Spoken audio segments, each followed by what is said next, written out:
Cette manifestation ce matin, les gens étaient extrêmement déçus de voir que les policiers n'étaient pas intervenus plus tôt. Mon cher Pierre, j'ai entendu, moi, des commentaires dans ma boîte vocale d'automobilistes qui étaient pris ce matin à l'entrée du pont Champlain, direction de Montréal. Entre autres, il y en a un qui me disait qu'il s'en allait conduire son épouse à l'hôpital. Elle avait un examen crucial. Ça a pris 3 mois avant d'avoir un rendez-vous. Il m'a dit, j'ai un bâton de batte de baseball dans le coffre arrière de ma voiture.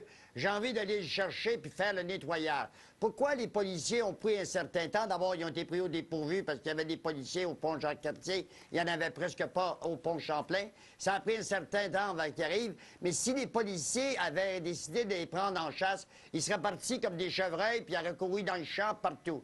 Ils ont entendu qu'ils soient coincés dans les 2 autobus qui avaient été loués depuis quelques jours. Et là, on les a, d'une certaine façon, cernés. On leur a donné des constats. Ça coûte 350 plus 144 pour les frais. Et là, il y a des directives, c'est clair et précis. La Sûreté du Québec a été claire. Ce matin, ça va être tolérance zéro. Si on décide de s'attaquer à des entrées de pont ou à des voies de service, c'est tolérance zéro, puis il y aura des contraventions.